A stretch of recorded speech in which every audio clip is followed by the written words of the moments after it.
¿Qué tal? ¿Cómo están? Esto es Paso a Desnivel, la vía alterna de la información, y transmitimos Jorge del Ángel. Edgar Moreno a la distancia y María Idalia Gómez. Comenzamos.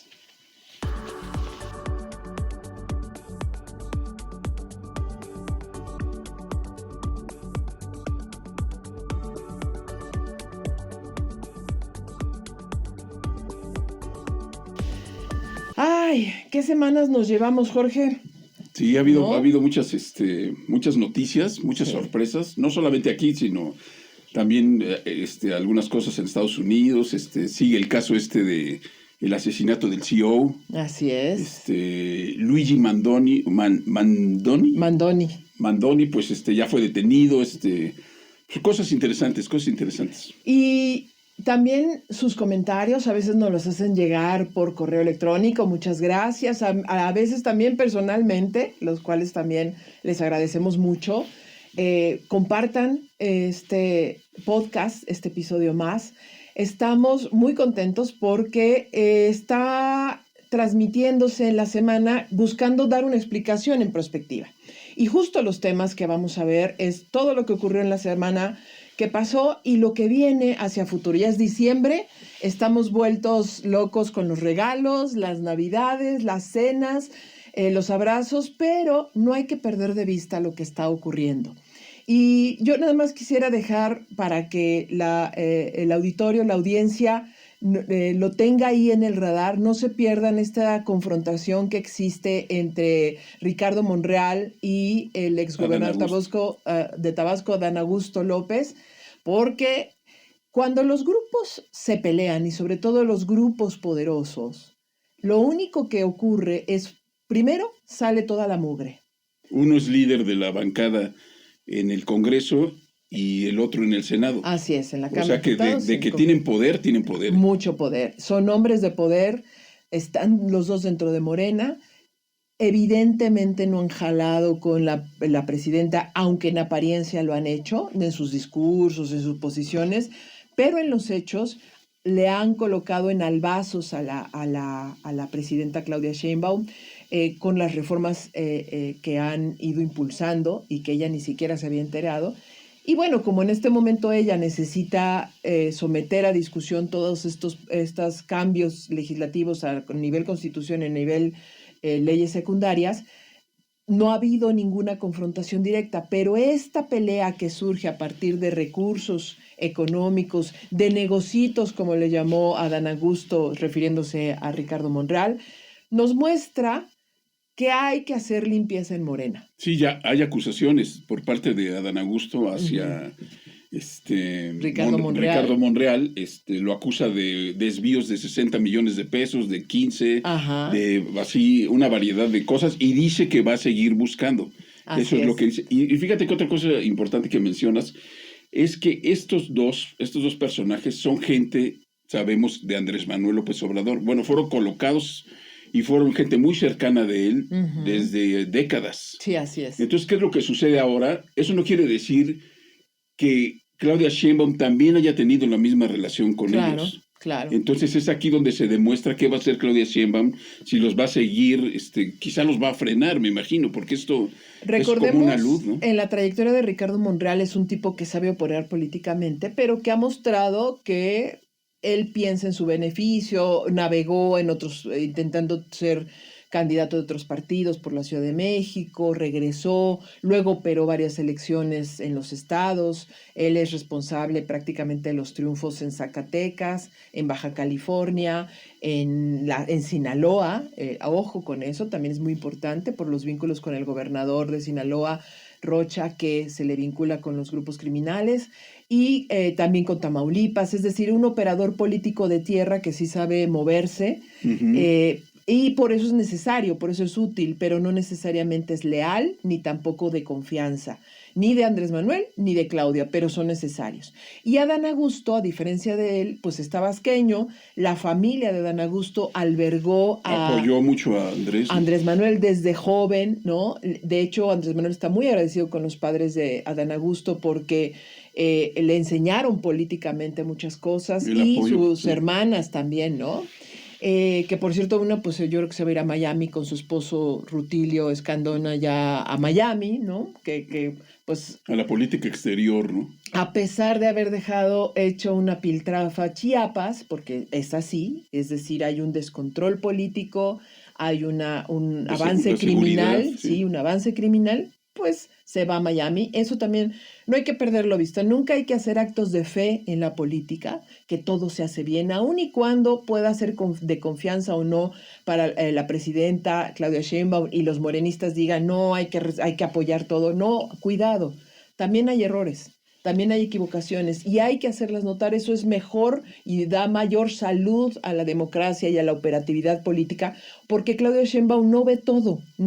Y entonces ahí es donde el buen periodismo, el buen análisis puede jugar un papel muy importante si es escuchado, y también las voces de la población que pueden denunciar, que pueden decir que quién no cumple o quién sí cumple en la política.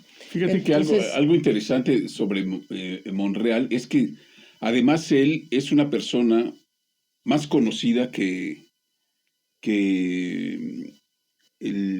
Adán Augusto. Que Adán Augusto. Es más conocida, maneja bien los medios. Sí, claro. Entonces ahí tiene una ventaja. Así es. En este tipo de batallas que son pues son batallas a escondidas, se puede decir, ¿no? Así es. Pero fíjate que cada vez quedan más en evidencia sus traiciones, su manipulación, al menos en varios segmentos de Monreal. Sí. Las negociaciones con otros partidos, las negociaciones con otros poderes, las negociaciones con otros grupos de poder. Muchos ya hablan en los alrededores sobre las traiciones y lo poco confiable que es Monreal. Y recordemos que se enojó mucho porque no ganó su hija en la delegación Cuauhtémoc, la alcaldía Cuauhtémoc, ¿no?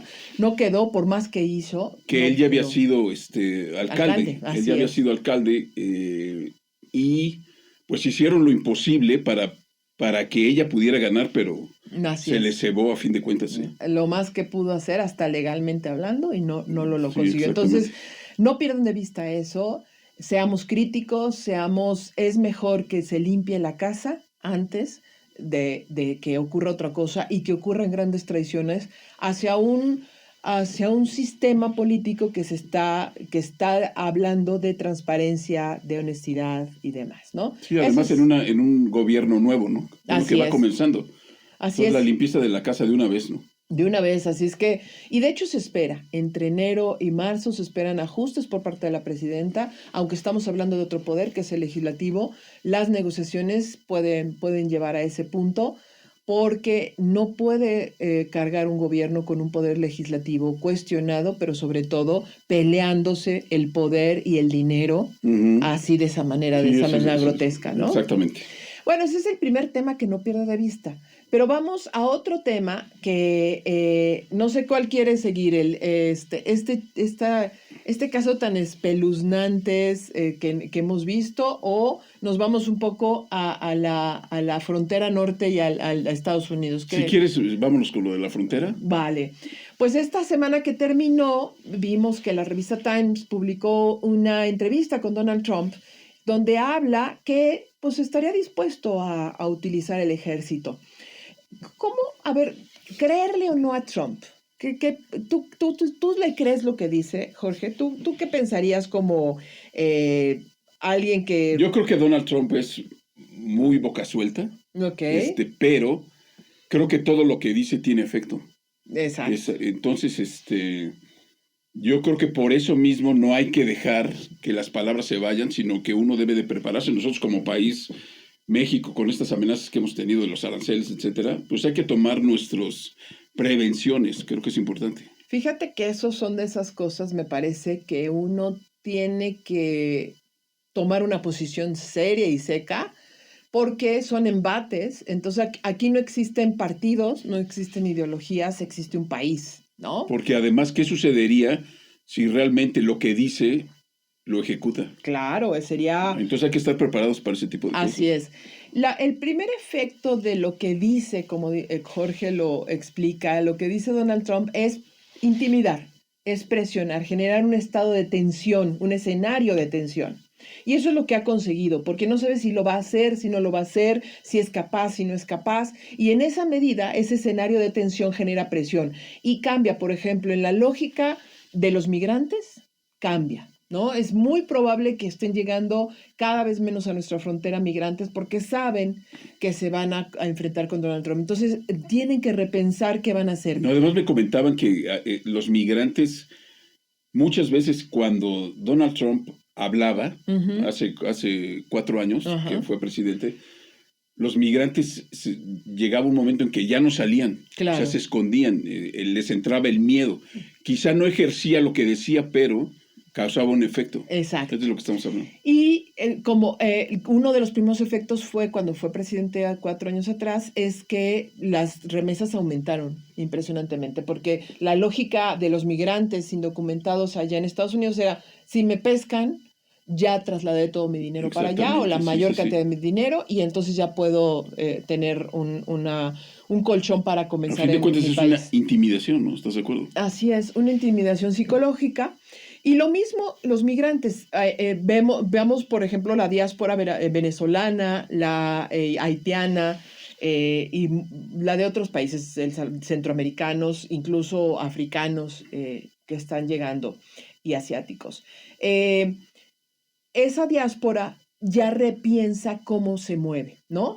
Sabemos, por ejemplo, que muchos haitianos están en Chile, otros en Colombia. México. Y en México, pero esos haitianos, para tomar un ejemplo, pues estuvieron aprendiendo y moviéndose lentamente para ir aprendiendo y tomando económicamente capacidad porque salieron de su país, que está en guerra, que está destruido, bueno, en una guerra no declarada entre los grupos criminales, con los grupos criminales, y han ido llegando a México. Por ejemplo, tú puedes platicar con varios haitianos y te dicen, yo estaba hace 4 años, pasé 4 años en Chile, pasé 5 años en Brasil, pasé, ¿no? Y me voy a México con la intención de llegar a Estados Unidos pensando en que me iba a quedar en México 2, 3 años. Ahora esos migrantes, por ejemplo, están pensando de nuevo su estrategia, qué van a hacer, dónde se quedan y dónde se mueven. Y muchos deciden quedarse ya. Así es. O sea, comienzan a ser ya, he visto que comienzan a ser ya familia. Así es. O sea, ya se relacionan con gente de aquí,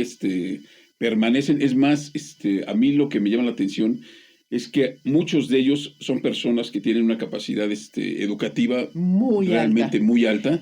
Son gente que sabe de, pues he visto que ahí por Tlalpan han puesto sus negocios de arreglo de televisiones, computadoras, o sea, tienen una educación también, no solamente para cargar ciertos bultos en la central de abastos, que han llegado muchísimos, totalmente, sino también manejan la tecnología, los idiomas, ya hablan español, no perfectamente, pero ya se están adecuando aquí, y la verdad, ¿qué es lo que sucede?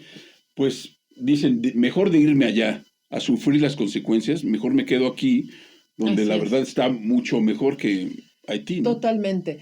Hay muchas nacionalidades ya que se están integrando a México en muchos trabajos, desde el campo, pasando por servicios de todo tipo, hasta sus propios negocios cuando se lo permite, pequeños o grandes. Entonces, esto va a generar un cambio cultural, un cambio demográfico brutal en México, muy enriquecedor seguramente, porque es también una oportunidad. El intercambio de culturas, el puenteo de nuevos conocimientos es muy importante, porque ellos traen varios idiomas, o sea, ya saben hablar algunos portugués, además del francés. Pero además hay venezolanos, inglés. cubanos, haitianos, te hablo en México, o sea, ya se ha gestado aquí una variedad de culturas, la verdad muy interesante. Pues entonces es lo que hay que, eso también es una tarea del gobierno. Es pues por eso que la menciono, porque ese cambio estratégico de los mismos migrantes va a obligar a México a también cambiar su estrategia, ¿no? En realidad, aunque nadie lo quiera reconocer de la oposición, la amistad de México hacia la migración y el cuidado que ha tenido ha sido muy distinto a lo que se vivía en años anteriores del priismo y del panismo. Eso sí es real y se sienten más cómodos. Se ha logrado ir haciendo procedimientos, verdaderamente haciendo esfuerzos inimaginables por parte de las autoridades, por ejemplo, de los que buscan refugio, o por los que están buscando su estancia legal. Eso es un rediseño de las estrategias sociales y de cómo se integran a México laboralmente y cuánto es la perspectiva que puede llegar a quedarse en nuestro país. Bueno, ese es el primer efecto de Donald Trump, ¿no? Cómo cambia la visión de la migración. Hay otro efecto, es el efecto criminal. ¿Cómo va, en este momento, querámoslo o no, siendo una empresa criminal, porque lo es? No podemos ya tratarlo como policías y ladrones, la verdad. Eso ya sería muy de muy baja análisis. Es como la visión empresarial criminal. Hablamos de drogas, hablamos de trata de personas, hablamos de robo de combustible. Sí, este llamado holding, pues casi empresarial. La piratería, todo está, eso. Pues imaginemos un edificio que en el primer nivel está droga, en el segundo piratería, en el tercero lo que es trata. Entonces es una cuestión ya empresarial, se puede ver así, ¿no? Y de muchos... Y así lo manejan ellos, porque sí, claro. tienen contadores, tienen gente profesional que ha terminado carreras universitarias que le dan seriedad, se puede decir, claro. al negocio. Y no estamos diciendo una barbaridad, sino estamos diciendo una realidad a fin de cuentas. Pero fíjate, por ejemplo, también se hizo mucho escándalo porque no recuerdo qué publicación de Estados Unidos sacaba que se estaban cooptando a químicos para el tema de drogas.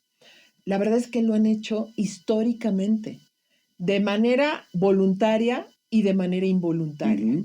Es decir, invitándolos a participar, ser parte del negocio, como también amenazándolos para participar. ¿Cómo crees tú que se mejoró la marihuana, la producción de marihuana en México? ¿Cómo se mejoró también la producción de la amapola? ¿Cómo se estuvo probando para producir cocaína? Que ya producimos cocaína. Pues con gente que sabía de química, ¿no? Que sabía de química, de biología, de químicos farmacobiólogos, de agricultura. Médicos, ¿no? Claro. Ajá. Claro, las dosis que se necesitan de ponerme en el fentanilo no es así que hay un cachito. No, son dosis precisas, porque si te pasas matas a tu cliente. Entonces, obviamente, pues nadie quiere matar a su cliente, sino que le dure unos meses, siendo el fentanilo tan adictivo, por ejemplo. Exactamente. Y dicen que Ovidio, bueno, yo sabía que Ovidio se había metido mucho billete en el cártel de Sinaloa para esas investigaciones. Es muy probable. Pero no nada más estaba de un lado, sino era la gente que hacía, ahora sí se puede decir que la ciencia de la droga, y también estaban las otras personas que probaban ese producto. Wow, claro. Muchas veces las pruebas se hacen en personas vulnerables. Sí, exactamente. Gente que vive en la calle, gente que están de calle, las que están en anexos. O ya adictos. Ajá, los que están en anexos o en estos centros, o migrantes, por ejemplo, ¿no? Se les contrata, entre comillas, para hacer esas pruebas en niños de la calle, niños y niñas de la calle. Ahí se prueban las drogas. Suena espantoso, ¿no? Claro, son sus laboratorios, sus ratones de laboratorio, que obviamente les destrozan la vida, por supuesto. Y a veces hacen también pruebas, por eso algunas veces, yo no lo he visto recientemente, se alerta sobre dulces, sobre calcamonías que puedan tener algún tipo de droga, porque hacen pruebas también en niños que quieren comprar en las afueras de las escuelas algunos productos. Entonces, por eso siempre hay que tener mucho cuidado en lo que se consume y no dejarse llevar por cualquier cosa. Bueno, pues ya lo han hecho, es decir, han hecho esta contratación o voluntaria o involuntaria de estos personajes históricamente. Yo lo recuerdo desde los años 90, al menos que está documentado en expedientes. Entonces no nos sorprendamos, y ellos están evolucionando. También tienen administradores y tienen también personas que ven la geografía de las rutas por mar, por tierra. ¿Por qué creen que los submarinos fueron un éxito en algún momento? Algunos hablan de que siguen siendo los desde Colombia, otros dicen que ya no tanto. Es decir, incluso la prueba de armas, el entrenamiento para eso. No lo hace Chuchito, que empezó a disparar cuando tenía 5 años y ahora es muy buen tirador. Sí, exactamente. No, es un entrenamiento. Que comenzó con resorteras. Con resorteras, no, o sea, no, es un entrenamiento de profesionales. ¿No? Por eso son grupos paramilitares. Y si ustedes van viendo los videos que a veces desgraciadamente suben y que vemos, y que deberíamos no ver y que deberíamos denunciar, se parecen sus uniformes casi militares. Tú no podrías diferenciar en un retén si estás viendo a un militar real o a un criminal. ¿Por qué hacen esto? porque es parte de una visión estratégica de cómo interactuar, de cómo mezclarse, ¿no? Pero además de cómo confundir y generar caos también, ¿no? Por ejemplo, a veces vemos en noticias que se enfrentaron el ejército con un grupo criminal y resulta, con las investigaciones, se ha resultado en varios casos que no era el ejército, era un grupo armado que estaba disfrazado de militar. Vestido igual, ¿no? Exacto. Entonces, eso llevémoslo, esas similitudes llevémosla al nivel empresarial. Así es. Es lo que hablamos de casi tener una empresa donde está el contador, porque además muchos de los que han detenido se les dice el contador, porque era el que movía el billete ahí. O sea, así es. Hay profesionistas dentro del rango, ¿no? Y ellos están rediseñando también su estrategia frente a lo que está diciendo Donald Trump. ¿Qué está diciendo Donald Trump? No vamos a dejar pasar el fentanilo, ya vamos a acabar con los grupos criminales, les vamos a decir terroristas y eso nos da capacidad para intervenir. Y para el ejército, bueno, pues fue lo que dijo, ¿no? El ejército. Así es, que vamos a utilizarlo. Vamos a utilizar el ejército. Ellos visualizan la migración como un delito de trata de personas. Entonces, cuando ellos hablan de delito, de ese delito, están hablando contra la migración, están hablando de los grupos criminales y de los migrantes ilegales. Entonces, están también rediseñando. ¿Qué tenemos enfrente? Bueno, pues que el gobierno también tiene que rediseñarse. ¿Por qué? Porque fíjate que nos pusimos a revisar cuáles son los nombramientos que está... Los nuevos nombramientos de Donald Trump. Haciendo Donald Trump. Algunos ya necesitan ratificarse por el Senado, otros no.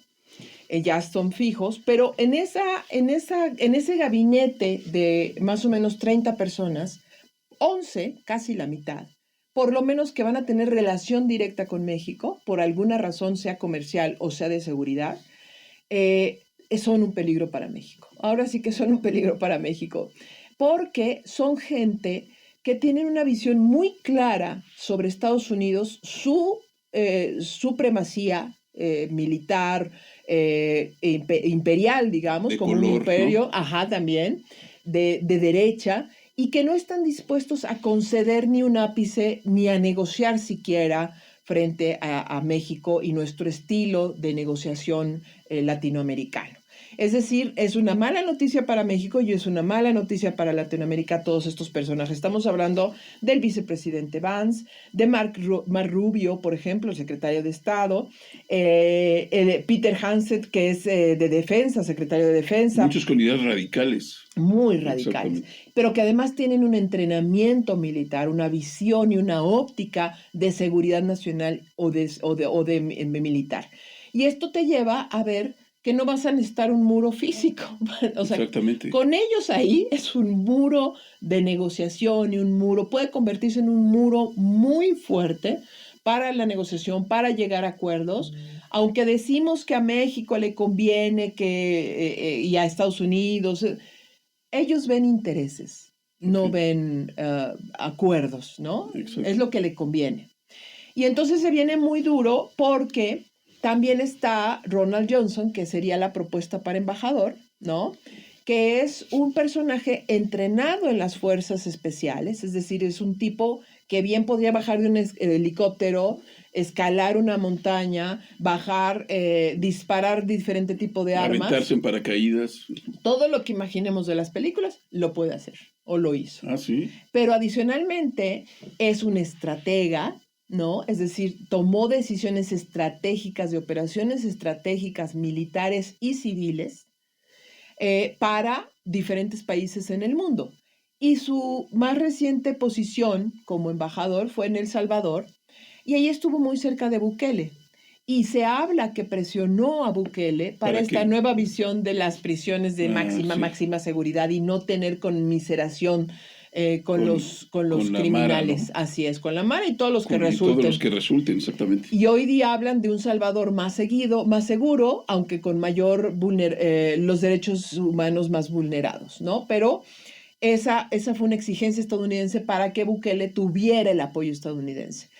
Bueno, ese hombre llegará a México seguramente porque el Senado pues tiene la mayoría los republicanos. Y entonces, ¿tú qué imaginarías que un personaje así de estratégico, que además tiene una maestría en diseño de seguridad e inteligencia estratégica? Es decir, desde la vía civil y militar. Es una visión completa de 180 O sea, un grados. político, Pues más bien de político no tiene nada, más tiene un poco militar.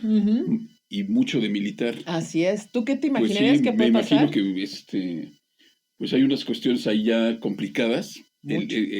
Creo que para relaciones exteriores, para todo este equipo mexicano, pues hay aquí no quitar la vista, ¿no? Totalmente. Y eso nos Pero convierte a fin de también. cuentas se necesita un diálogo. Eso es lo que yo creo, ¿no? Aquí, recordemos algo. Nuestro gobierno, en su estructura, si bien es de mayoría civil, hay una parte fundamental que es de la seguridad y de Ujú. desarrollo estratégico, como son las obras insignia, en donde participa fundamentalmente el ejército. Entonces tiene una dosis de visión militar en nuestro gobierno hoy día. Eso Claro. no podemos evitarlo. ¿Qué está viendo Estados Unidos? Tratarnos de militares a militares. Ese mensaje en principio nos está mandando. Mando un embajador que debería de ser un artista político, mando a un militar para hablar con el lenguaje militar, con militares, es decir, con García Harfuch, que tiene ascendencia militar y que tiene una visión también policíaco-militar, Oye, digamos, pero un también esta no entrenamiento. es una visión militar, sí, pero no es para darle ya como una seriedad al asunto. O sea, es lo que cree quizá Estados Unidos. O sea, Puede ser. ha pasado tanto tiempo, ha crecido tanto el crimen en México, que hay que darle ya seriedad a esto. Mandemos un militar. Es muy probable. Es muy probable. No lo había pensado como tú lo reflexiones. Es muy probable que para ellos sea determinante, porque Ujú. los planteamientos bajo una visión militar son así, son determinantes, son claras, concretas y de orden, ¿no? Entonces, probablemente esa sea la visión, pero si es un hombre de estrategia, imagínate tú las operaciones blandas que se puedan llevar a cabo en México. Cuando hablamos de una operación blanda, pensemos en la operación que extrajo del país a Ismael Zambada García. Exactamente. O sea, cómo fueron tejiendo la red para que, en mi visión Sin todavía, avisar, ¿no? así es, y que sin que se enterara nadie, desde mi visión todavía no tengo pruebas en contrario, se entregara a Ismael Zambada García. Hay quienes dicen que lo entregaron el Los hijo de chapitos. Guzmán Loera. Pero bueno, de ir tejiendo esa relación, tener un avión que nadie identificó con un piloto que nadie identifica claramente, volar a territorio estadounidense sin haber sido visto, aterrizar, bajar a la mayoría de los pasajeros y hacer otro vuelo para llegar y hacer esta simulación de que solo llegaba O Zambada sea, a tú salvar hablas de su una vida. intromisión sutil. Claro, esas son las operaciones blandas, las operaciones que son muy bien planificadas, que no las ejecutan directamente, pero provocan esa situación y que solo intervienen en algunas partes. Entonces, este es un maestro de ese tipo de operaciones. ¿Cuántas no veremos en el futuro? Y con o sin permiso de México, con Claro, intervención sí, o sí, no sí, de sí, sí. México. Entonces, eso por un lado. Y por el otro también, él está vinculado con el ejército, pues puede tener mayor vinculación con las Fuerzas Armadas mexicanas, es decir, puede ser más aceptado, más vinculado. Y eso también le genera un reto al secretario de Relaciones Exteriores, Juan Ramón de la Fuente, Sí, sí, sí. que tendría que tener de manera natural la relación con el embajador y hablar desde la política y desde la negociación, pero aquí probablemente no se pueda. ¿Qué podemos ver? Podemos ver operaciones muy exitosas contra grupos Contra criminales, el eso crimen. podría ser, Ujú. pero también podemos ver presiones muy fuertes con información que tenga este personaje de inteligencia que ya traiga en su portafolio sobre grupos criminales, políticos Políticos criminales, relacionados. Ujú. empresarios relacionados con el crimen, ¿no? Como una Entonces, manera de forzar claro, cierto enlace. totalmente para presionar y demás. Entonces aquí tiene mayor sentido la limpieza que debe haber por parte del gobierno, de los gobiernos, sobre los personajes que hoy ocupan la política y algunos de ellos han sido señalados, ¿no? Oye, pues va a estar bueno pues todo este proceso. Y eso que todavía no llega al poder, ¿eh? No llega al poder, todavía no se hace la ratificación, pero obliga a México a colocar un nuevo escenario de cómo va a manejar la inteligencia. Lo único que puede proteger a México de estos embates que está preparando Donald Trump o que ya avisa Donald Trump que pueden suceder es la inteligencia que desarrolle tanto la vía civil como la vía militar, que sea muy precisa, muy, muy exacta, y la contrainteligencia. ¿Cuál es la contrainteligencia? Todos esos personajes que están en relación a la política y al poder público y al poder económico de este país, quiénes están vinculados, cuáles son sus... Y actuar antes de que vengan las presiones y que vengan las declaraciones y que vengan los embates. O sea, que se adelante México. Así es, y que sepa mexicano. Dónde está parada la presidenta, dónde está parada su gobierno, en quién sí se puede confiar, quiénes han tenido relaciones criminales. Yo creo que en este momento la presidenta ya tiene algunas nociones de gobernadores, de exgobernadores, de operadores políticos de Morena, de PAN, del PRI, de empresarios. Ya empieza a tener una visión. Todavía le falta porque García Harfuch no ha podido operar totalmente la Secretaría. ¿Por qué? Porque apenas vienen los nuevos recursos, vienen las nuevas contrataciones, la reestructuración interna, pero el ejército sí ha seguido operando de una manera normal y le está notificando. Entonces, yo apuesto, no sé cómo tú lo veas, a que este diciembre vamos a ir viendo sutiles cambios en la política de Claudia Sheinbaum, atendiendo lo que viene, y en enero veamos cambios mucho más fuertes e incluso movimientos políticos más fuertes hasta marzo para adelantarse a todos los embates que pueda venir, no solo de Donald Trump, sino de los cambios estratégicos de los grupos criminales, porque eso puede significar no solo cambiar de mercados, irse a Europa, África, Australia, como lo están haciendo, sino que puede significar, según mis hipótesis, que quieran abrir el mercado interno de drogas. No, exactamente, ¿no? O sea, que ya la droga no salga, sino que parte de ella se venda aquí y se consuma aquí. Así es. Oye, pues hay pues varias aristas que tiene el gobierno, muy importantes para este diciembre y principios de enero, que es lo de Trump, lo del crimen organizado y los que ya platicamos ahorita, los pleitos internos. Así es. En su propio partido, ¿no? Así es. Eso te lleva a que si tú lo miras de manera estratégica, puedes adelantarte. No puedes necesariamente salir victorioso porque con Trump no se sale victorioso. Él dice mentiras con las verdades o las verdades a medias las convierte en mentiras. Pero sí puede blindarse. Exacto. Blindarse totalmente para que estos embates no desestabilicen su gobierno. Oye, pues es una ventaja también entonces que Trump sea un bocón. Sí, ¿por qué? Claro. Porque nos da esa capacidad de poder prepararnos para muchas cosas. Sí, totalmente. ¿Estás de acuerdo? Totalmente. Por eso importa tanto atender cada escándalo que surge, cada cosa que brota, ir limpiando todo para eso, precisamente para eso. Y la prensa, el periodismo, tiene que jugar un papel de altísimo nivel porque las denuncias que se hagan documentadas, sustentadas, son abrir los ojos a áreas de oportunidad para resolver las problemáticas. Eso es como se tiene que tomar. Entonces es un periodismo de altura, de primer nivel. Exacto. Para poner en evidencia, por ejemplo, con la reforma judicial y los candidatos, la tarea de los órganos de inteligencia para decir quién es quién y saber quién y tratar de limpiar esas listas desde la óptica de seguridad, sin permitir que grupos de poderes fácticos criminales lleguen a tomar posesión ni de puedan la meter corte, las manos ahí. Ni de la... Así es. Entonces es una gran tarea, ¿no? Sí, exactamente.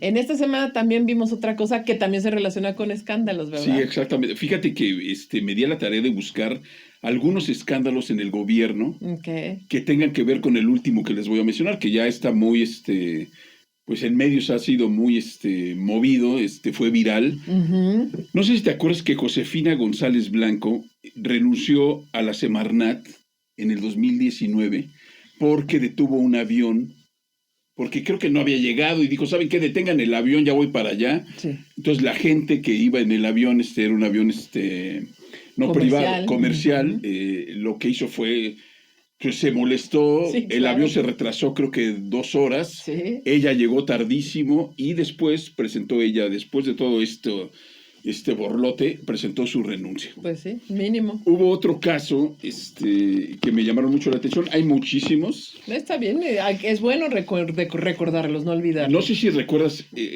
a los del INAI, estas dos personas que en el 2023 fueron despedidas porque pagaron con la tarjeta, hicieron un gasto al gobierno. Sí, claro. En un table dance. Sí. Estas personas se llamaban Óscar Mauricio Guerra Ford y Rosendo Monterrey. En 2023 ellos iban a un table, constantemente, no sé si cada semana, pero se echaban unos gastos de 20,000 pesos, sí, claro. Pedían botella, pedían todo. Cuando la prensa se da cuenta de esto, ellos, tras un escándalo ya mediático, renuncian. Renuncian, y así hay otros. Serrano Limón con Fox. Sí, claro. Que gastó más de 25, desvió 25 millones. Él era líder de Provida, ¿te acuerdas? Así es, una organización civil que según se opone al aborto y que la familia es lo que importa. Y apoyaba mucho a las mujeres, dice Genaro, Serrano Limón. Bueno, él presentó facturas donde había desviado más de 25 millones de pesos, pero además había gastado en plumas Montblanc y en tangas. Sí. ¿Te acuerdas de eso? Sí, no sé cuántos millones gastó en tangas y no sé para quién, la verdad, pero hasta preso fue a dar. No es solamente la contradicción ética de una organización, sino además que era dinero público. Exactamente. Siempre público. Bueno, está el caso de, hay otros personajes en Jalisco, Carlos Lomelí, que también por un escándalo tuvo que renunciar, pues él ayudaba a que su familia, que tenía farmacéuticas, recibiera contratos del gobierno y pues ganara toda la familia y él también, ¿no? Sí, claro. Y esto viene a colación por el caso de Martín Borrego. Martín Borrego, que era un funcionario que ya que había trabajado ya varios años con Alicia Bárcena, tanto en la Secretaría de Relaciones Exteriores, después Alicia Bárcena, ahora en Semarnat, lo llama otra vez y se vuelve el coordinador de contacto ciudadano. Él ahí, o sea, tenía un buen puesto. Sí. Un puesto de nivel. Yo no sé por qué hizo esto, la verdad, porque todo mundo puede rentar un salón de fiestas o puede rentar un salón de fiestas de los mismos museos, porque hay museos. Los museos, para ponerte en contexto, no están muertos de hambre, pero han tenido muchas carencias. Totalmente. Hay que decir algo.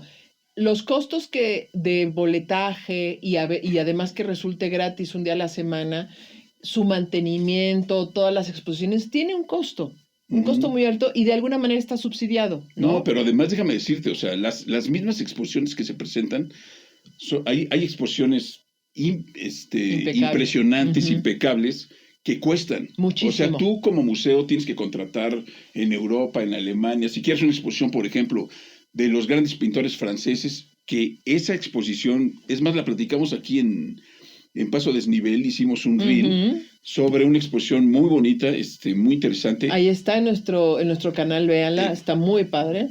Muy interesante sobre pintores posimpresionistas. Bueno, esta exposición tenía 18 cuadros, todo eso cuesta. Claro. Cuesta la curaduría, cuesta la museografía, el cuidado de las piezas. Y si uno visita museos en el mundo, los precios suelen ser muy caros del boleto. Sí, exactamente. En México no. En México sí son caros, no podemos decir que todo mundo... no, a mí me gustaría que todo fuera gratuito, la verdad, claro, porque la gente deja de ir. Pero no son tan caros, pero no podríamos darnos el lujo mucho de ir todos los días o todas las semanas, ¿no? Pero también por eso hay un día a la semana que son gratuitos. Bueno, entonces, el museo, además, para el año 2025, tuvo un recorte en la cultura en México de 28%.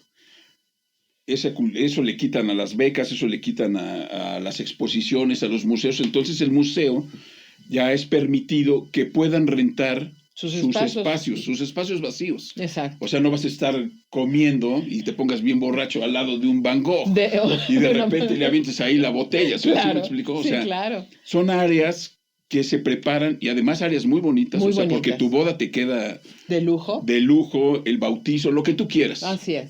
Bueno, pues Es legal y posible es legal. que todos pudiéramos rentarlo si tenemos el dinero. Fíjate, estaba viendo que, no sé si recuerdas que en Bellas Artes se presentó en un video muy famoso Juan Gabriel. Uh-huh. Fue un video que se hizo viral, es más, Sí. lo pueden buscar en la red, Juan Gabriel en Bellas Artes.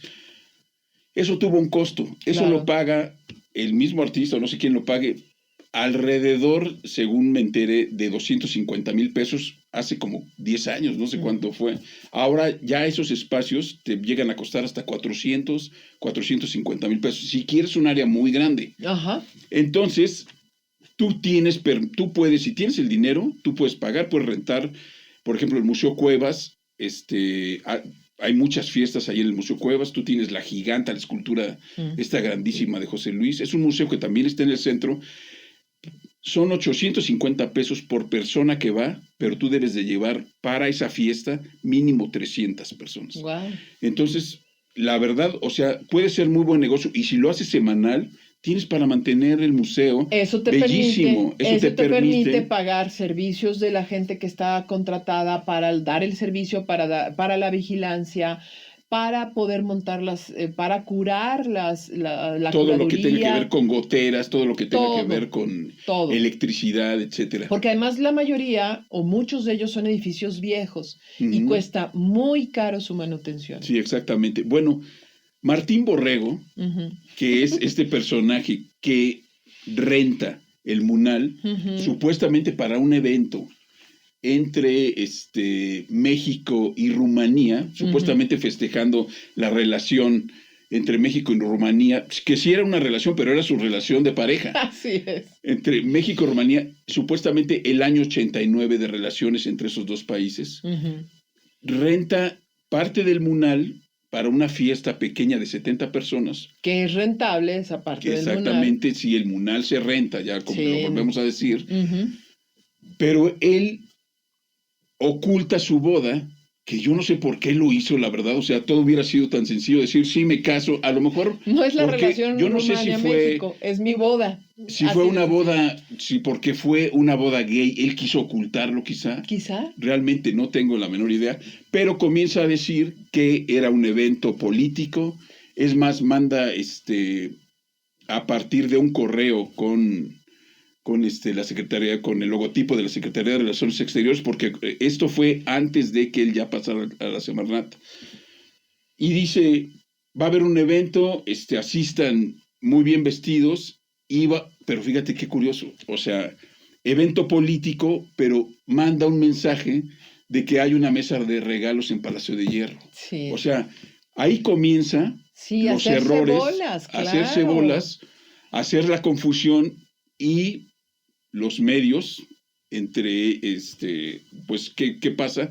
Se dan cuenta y comienzan a escarbarle, y fue una boda donde él dice, y él se jura y perjura, que ahorita todavía no se sabe quién pagó, dice que fue de su bolsa, pero otros dicen que fue por parte del gobierno. Así es, recursos públicos. Con recursos públicos. Entonces ahí viene un conflicto que no debió haber sido conflicto. No. Que él solito se dio un balazo en el pie. Al contrario, debería de saber que se rentan en esos espacios, que la gente común y corriente como nosotros podemos rentarlos si tenemos el dinero. Exactamente. Y una boda en donde se ratifican los derechos ¿no? de la comunidad, ¿qué tiene de malo? Sí, exactamente. Yo la verdad, ahí veo una complicación. Yo creo que se despistó, le dio miedo, comenzó a complicar las cosas, que hasta presentó su renuncia. Ni modo. Porque, a ver, cuando tú ya usas el correo institucional, ya son recursos públicos, aunque no te cueste un centavo, pero son recursos públicos. Ese es tiempo, es el insumo, es la estructura, ¿no? Y el haber confundido esta reunión con temas políticos, el que no se sepa hoy día quién pagó, pues eso te hace sospechar y por lo pronto te lleva por un asunto de ética. Exactamente, una renuncia. Y él la presenta diciendo que traicionó pues a su jefa, que es la directora del Semarnat ahora, que había sido su jefa en la Secretaría de Relaciones Exteriores. Ahora el PAN está pidiendo la renuncia de Alicia Bárcena, etcétera, etcétera, pero realmente a mí yo creo que esto aquí acaba, pero hay que darse cuenta de que para qué mentir en vano, o sea, sí, es claro. lo que yo creo. Eso por un lado, y por el otro te da cuenta de cómo la oposición pues no tiene ni siquiera de qué hablar. Tan no tiene que hablar que quiere exacerbar, quiere crecer un tema y llevarlo hasta el costo de una secretaria que está resultando muy buena, y ahí ya me pregunto si no hay plan con maña, porque ha estado parando varios de las licencias o permisos que se han dado a construcciones y a cuestiones que se han permitido. Yo no sé si estén vinculados con el PAN, habría que revisar ahora eso, o con algún otro partido, en donde ha estado parando a revisar con mucho detalle los permisos que se están dando. Entonces, claro, un error de un colaborador le está tiznando a la secretaria. Que también hay que remarcar algo interesante, es que la relación supuestamente por el 89 aniversario entre la relación entre México y Rumanía, sí, bueno, sí existe en la relación personal de él, porque la pareja es rumano. Ya. Y hay una cuenta aparte, ya ves que en estas fiestas fifi, que no sé si ha sido, tú de repente pasa el novio y le dejas un billetito, sí, sabes, lo ¿no? He visto. Le dejas un billetito aquí en la bolsa o en un sobrecito con una grapa, se lo pones en el saco, entonces la persona va caminando, el novio y la novia, cargados de pequeños sobres, no amarillos como los que había en el sexenio pasado, sino blancos con dinerito ahí que le deja la familia, los invitados. Bueno, el novio puso su cuenta para que la gente le depositara en el banco. Su regalo. O sea, era una boda completamente. Y fíjate que yo creo que si a él le dio miedo mostrar que era una boda gay, la verdad creo que hubiera quedado mejor con la comunidad, mostrando que las relaciones se pueden hacer a todos los niveles y todo mundo puede ser gay y no hay ningún problema. O sea, por supuesto. Además se está abriendo esta cuestión, es muy importante y yo mantener creo la apertura. Y yo creo que es necesario que lo hagamos común, es decir, que no sea algo que nos dé miedo que a los que pertenecen a la comunidad, ni que no. Y no es que nos estemos metiendo en la vida. No. Simple y sencillamente yo estoy sacando mis suposiciones de qué sucedió, por qué cometió errores garrafales y por qué mentir cuando no se debió haber mentido. Es que tal parece que su vida él la involucró en el servicio público. Ese es el problema, ¿no? Entonces, además, siendo un funcionario público legalmente, sus derechos a vida privada se reducen. Queda más expuesto. Eso es de manera natural. Pero bueno, cerremos con un tema que me parece también como para que la gente se lleve un sabor, un poco de chisme, pero un chisme verdaderamente grotesco. Terrible. No le pierdan el ojo, esto va a seguir evolucionando, va a ir lento, pero se van a ir descubriendo muchos más elementos de lo que está pasando en Estados Unidos y ojalá pase en México y en el mundo se pongan en evidencia porque esto ocurre en todos lados. Que quede, y el poder que representa este caso es impresionante, ¿verdad? Sí, claro, y estamos hablando del caso de los depredadores en Estados Unidos, de Sean Diddy Combs, que es este rapero que se llamaba Puff Daddy, bueno, cambia de nombre así constantemente. Puff Daddy, pues el caso, él ya está detenido desde octubre, o sea, está detenido, está siendo juzgado, bueno, tiene muchas denuncias. Dicen que las denuncias para el 2025 podrían llegar a 300 de abuso sexual cometido por él. Y otra cosa que es importante, que es por eso que lo retomamos, porque además nosotros ya habíamos pensado en manejar este tema, darle mayor amplitud, pero ahorita para cerrar, nada más les voy a platicar en qué va. Pues fue denunciado uno de los socios de Sean Combs, que es rapero y además productor musical, que ya está detenido. Uno de los socios que es además muy famoso, tiene canciones muy conocidas, con Alicia Keys hizo la de New York, una canción pues que estuvo en los primeros lugares, y es Jay-Z, el esposo además de también otra persona muy conocida, que es Beyoncé. Claro. Él está acusado, esta denuncia que se presentó estos últimos días, es sobre el abuso sexual a una niña de 13 años en una fiesta junto con Diddy Combs. O sea, ellos dos participaron en el abuso sexual. Esta niña tenía 13 años ahora. Esto fue, creo, alrededor del año 2000. Esta chica ya con 20 años más presenta la denuncia contra él y las denuncias están siendo constantes y el caso ha seguido creciendo. Para 2025 yo creo que va a estar ya más movido porque van a comenzar los juicios. Así es, así es. Y estamos viendo que esto entra o se enmarca en el llamado Me Too, que es Sí, la exactamente. fuerza de la justicia que exigen sobre todo las mujeres, pero también nos vamos descubriendo casos de hombres abusados en Estados Unidos donde se hace una reflexión y dicen... Bueno, en este mismo caso hay hombres que han denunciado. También. Hombres abusados por estas dos personas. Es un asunto de abuso que se ha cometido en género, pues, hombres, mujeres, todos ellos, la mayoría infantes, en la edad de las infancias. Hace años, Me Too abre ese espacio legal en donde se pueden acusar y entonces, ¿por qué? Por tener un acceso a la justicia por la vía civil, a un reconocimiento. Pero ¿qué estamos viendo aquí? Y aquí dejamos este comentario para la última recomendación. Estamos viendo aquí que esos poderes de abuso sexual, esos también tienen vinculación con el poder político. El poder político y el poder económico en Estados Unidos. No solamente ocurre en Estados Unidos, está ocurriendo estos procesos de derrumbe de estos poderes, gracias a Dios, pero ya lo hemos visto con el caso Jeffrey Epstein, que hablaremos más adelante. Así es, también nosotros... No, y además aquí están relacionados gente como Leonardo DiCaprio, gente como Paris Hilton, las Kardashian, gente como también de la política, Clinton había salido por ahí. Exactamente, Clinton. Bueno, hay gente como Clinton, está también el de Microsoft, pues empresarios. Bill Gates, empresarios ya de mucha fama, mucho poder. Así es. Entonces, por eso el caso hay que seguirlo. Sabemos que viene fuerte y el 2025, les digo, comienzan los casos en los juzgados. Y vean en nuestro canal, por ejemplo, nosotros abordamos y entrevistamos a Carla de la Cuesta, una de las víctimas del clan Trevi Andrade, que nos muestra algo muy parecido al caso Epstein, muy parecido ya hace 30 años en México, así es que esto no está exento en nuestro país. Vámonos. ¿Ibas a recomendar?